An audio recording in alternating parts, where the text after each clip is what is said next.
नमस्कार दोस्तों, मैं रुद्र पटेल आज की इस वीडियो के अंदर आपका हार्दिक स्वागत करता हूं। दोस्तों, आज की इस वीडियो के अंदर हम लोग Zaggle prepaid ocean services limited के आईपीओ का कंप्लीट एनालिसिस करने वाले हैं।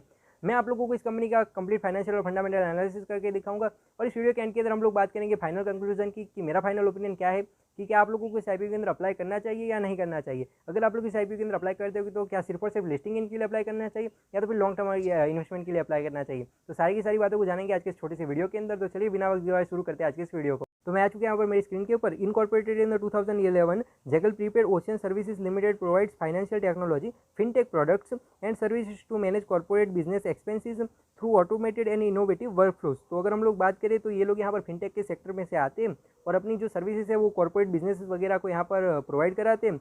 तो हम लोग जान लेते हैं आईपीओ की इंपॉर्टेंट डेट्स को। आईपीओ जो है वो 14 सितंबर के दिन चालू हो रहा है, वहीं 18 सितंबर के दिन ये आईपीओ क्लोज हो रहा है। अगर हम लोग प्राइस बैंड की बात करें तो 156 रुपीज़ से लेकर 164 रुपीज़ पर शेयर का यहाँ पर प्राइस बैंड रखा गया है और 90 शेयर का यहाँ पर एक लॉट रखा गया है। अगर इशू साइज की बात की जाए ये कंपनी इस आईपीओ के जरिए कितना पैसा रेज करने की कोशिश करें तो टोटल इशू साइज की अगर बात करें तो 563 करोड़ का यहाँ पर इनका टोटल इशू है। उसमें से फ्रेश इशू की बात करी जाए तो 392 करोड़ का यहाँ पर इनका फ्रेश इशू है। ओएफएस यानी कि ऑफर फॉर सेल का पोर्शन की अगर हम लोग बात करें तो 171 करोड़ का यहाँ पर इनका ऑफर ओएफएस है, तो वो भी मतलब कि ठीक ठाक से यहाँ पर नजर आ रहे हैं। अगर हम लोग इशू टाइप की बात करें तो ये एक बुक बिल्ट इशू आईपीओ है, इसकी लिस्टिंग एनएससी और बीएससी दोनों के ऊपर होने वाली। तो अब हम लोग ये देख लेते हैं भाई किस कैटेगरी के अंदर कितना स्टेक ऑफर किया गया। तो क्यूआईबी कैटेगरी के अंदर 75% स्टेक ऑफर किया गया, वी एचएनआई कैटेगरी के अंदर 15% स्टेक ऑफर किया गया, वी रिटेल कैटेगरी के अंदर 10% जितना स्टेक यहाँ पर ऑफर किया गया। तो अब हम लोग यहाँ पर कंपनी का फाइनेंशियल एनालिसिस करते हैं। अगर एसेट्स की बात की जाए तो 234 करोड़ के यहाँ पर इनके एसेट्स है, वही रिजर्व्स की बात की जाए तो 554 करोड़ के यहाँ पर इनके रिजर्व्स है। अगर प्रॉफिट आफ्टर टैक्स की बात की जाए तो 22 करोड़ का यहाँ पर इन लोगों का लास्ट फाइनेंशियल ईयर के अंदर प्रॉफिट आफ्टर टैक्स रहा है। वही नेटवर्क की बात की जाए तो 48 करोड़ की यहाँ पर इनकी नेटवर्थ है। वही रिजर्व्स और सरप्लस की बात की जाए तो 39 करोड़ के यहाँ पर इनके रिजर्व्स और सरप्लस है, तो वो भी मतलब कि अच्छे से यहाँ पर हो जाते हैं। बोरोइंग की बात की जाए तो 121 करोड़ के यहाँ पर इनके ऊपर बोरोइंग है। तो ओवरऑल अगर मैं फाइनेंशियल्स की बात करूँ तो मुझे इतने अट्रैक्टिव या इतने अच्छे नहीं लगे, बिकॉज एक तो इनके रिजर्व्स और सरप्लस कम है, दूसरा यहाँ पर प्रॉफिट आफ्टर टैक्स जो है वो भी कम है। तो इस वजह से ऑलरेडी कंपनी की वैल्यूएशन थोड़ी सी ज़्यादा ही होने वाली है। अगर रिजर्व्स की बात की जाए तो रिजर्व्स भी है, मतलब कि यहाँ पर उतने ज़्यादा नहीं है। एसेट्स की बात की जाए तो एसेट्स हम लोग ठीक ठाक से बोल सकते हैं। तो वो हम लोग यहाँ पर कंपनी की परफॉर्मेंस इंडिकेटर या तो फिर की मैट्रिक्स को देख लेते हैं। अगर पी रेशियो की बात करी जाए तो 66 का इस कंपनी का पी है। वही मार्केट कैप की बात करी जाए तो 2000 करोड़ की यहाँ पर कंपनी की मार्केट कैप है। वही अगर आरओई की बात की जाए तो 26% का यहाँ पर इनका आरओई है।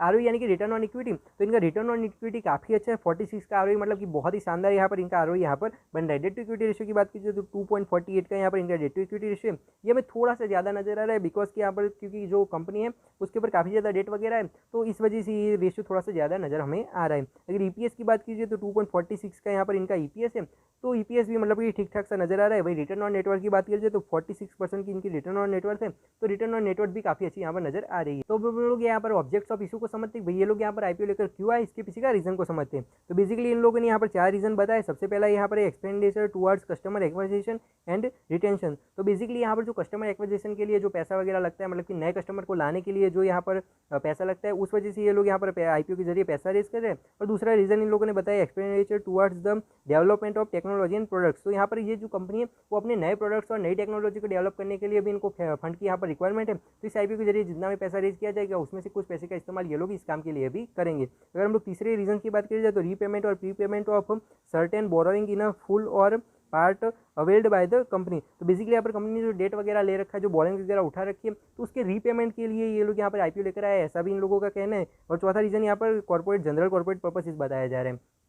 तो रीज़न जो है वो काफ़ी मतलब कि ठीक ठाक सा फेयर रीज़न नजर आ रहा है, बिकॉज एक तो ये लोग यहाँ पर अपने नए नए कस्टमर को लाना चाह रहे। दूसरी चीज़ यहाँ पर अच्छी चीज़ हो जाती है कि भाई ये लोग यहाँ पर नई टेक्नोलॉजी और नए प्रोडक्ट्स के ऊपर काम कर रहे हैं। और तीसरी चीज़ यहाँ पर अच्छी ये हो जाती है कि भाई ये लोग जो है अपने डेट और बोरिंग वगैरह को कम करने के ऊपर भी ध्यान दे रहे हैं, क्योंकि इस आईपीओ के जरिए जितना भी पैसा रेज किया जाएगा उसमें से कुछ पैसे का इस्तेमाल ये लोग अपने डेट वगैरह को कम करने के लिए भी करेंगे, तो वो भी एक अच्छी चीज़ यहाँ पर हो जाती है। और चौथा रीज़न जनरल कॉर्पोरेट पर्पसेस बताया गया कि कंपनी को चलाने के लिए दूसरे यहाँ पर कॉर्पोरेट पर्पसेस के लिए पैसे की जरूरत रहती है, तो वो भी एक यहाँ पर रीज़न बताया गया है। तो अगर मैं बात करूँ इसके पीयर कंपैरिजन की, तो मैंने यहाँ पर थोड़ी बहुत रिसर्च करने की कोशिश करी, लेकिन मुझे कुछ खास डेटा यहाँ पर नहीं मिला।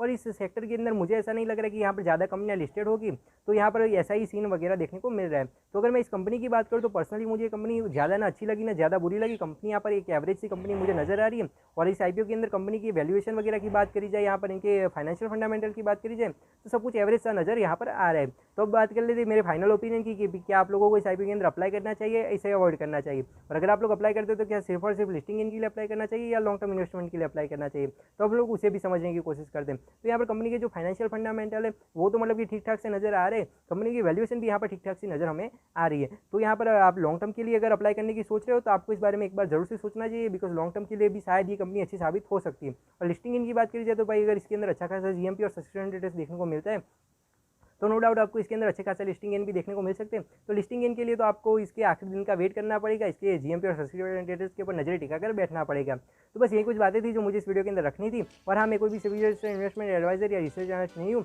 ये वीडियो सिर्फ और सिर्फ मैं एजुकेशन पर्पज़ के लिए बना रहा हूँ। तो आप जब भी स्टॉक मार्केट के अंदर कोई भी इन्वेस्टमेंट वगैरह करें तो अपनी सभी इन्वेस्टमेंट एडवाइजर या रिसर्च एनालिस्ट की सलाह जरूर से लें। तो बस यही कुछ बातें थी जो मुझे इस वीडियो के अंदर रखनी थी। आई होप कि आपको वीडियो अच्छा लगा होगा। अच्छा लगे तो लाइक करें, कमेंट करें, शेयर करें, और अगर चैनल पर नहीं तो सब्सक्राइब कीजिए। मैं मिलता हूँ आपको ऐसे वीडियोज़ के साथ, तब तक के लिए बाय बाय, जय हिंद, वंदे।